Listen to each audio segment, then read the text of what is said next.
Okay, hello, good morning everyone. So, September 10, 2025. So, ang oras po natin guys ay 8:30 ng umaga. 8:34 ata o 35. So, 8:35 ng umaga. So, please guys, i-share nyo naman guys yung mga video ko. Tulad po nito, so paka-share naman po at ito po ay STL ng 55 Nation. So, 55 po yan guys. Marami na naman dyan mag-comment na wala. So, pakita ko lang po yung nasa likod. Meron pa po sa likod. So, yung iba kasi guys, hindi pa man lang natatapos yung videos, magko-comment na kaagad na wala po yung kanilang lugar. So, di ba? Walang katyaga-tyaga. So kaya po hindi kayo manalo-nalo guys kasi nga po, hindi nyo kayang tapusin na ang videos kahit 3 minuto lang naman ang ina-upload ko.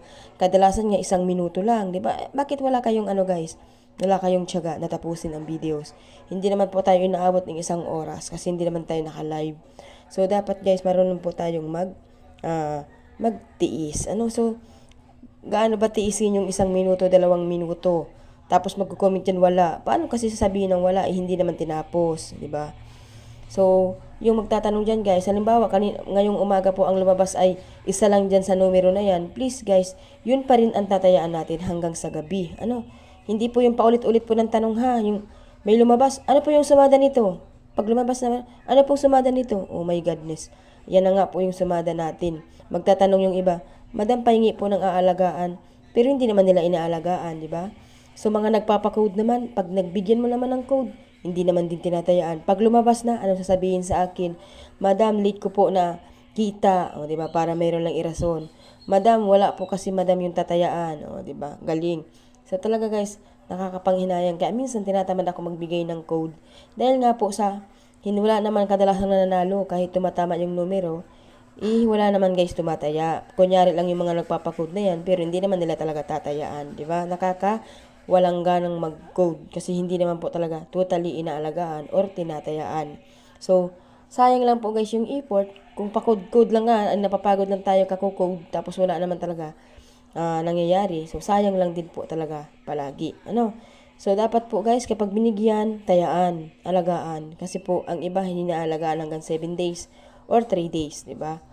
So, dapat marunong po tayong mag-alaga ng numero. Kasi tulad po nito, di ba? Pansinin nyo yan guys, minsan 5 days, 3 days, lumabas, di ba? Sasabihin nyo sa sarili nyo, ayan, lumabas na yung sumada ni Madam, ika-3 araw or ika-4 na araw, di ba? Kasi nga guys, lalabas po yan dahil galing po yan sa sumada ng inyong lugar. Kaya hindi po pwedeng hindi yan lalabas. So, lalabas po yan. Okay? Dito po tayo. Sa mga nagsasabi po dyan guys, na tsambahan lang naman daw ang pagtataya. Tsambahan lang daw po yung pagtataya ng weteng, ng STL. At hindi naman daw totoo yung mga sumasumada. Talaga ba? Hindi totoo yung sumada? Bakit merong tumatama? Kung kayo po guys ay nagtsatsamba, inaabot na kayo ng ilang taon hindi kayo nanalo, di ba? Kayo na rin po yung makakapagpatunay sa sarili ninyo na yung mga sumatsamba lang ng taya, yung mga nagtataya-taya lang dyan ng mga hindi naman tumatama, taon na yung binibilang.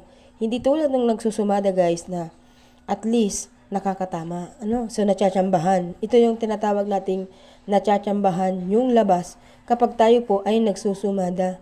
Pero hindi po siya guys oras-oras sumatama o hindi araw-araw, di ba? Wala pong ganun kasi hindi naman po araw-araw ay Pasko. So ganun. So ganun po dapat ang ating mindset. So think positive lang po guys. Palaging isipin na may darating na para sa atin. Kung hindi man natin matamaan ngayon, sigurado po may bukas pa. So good luck everyone. Please like and share.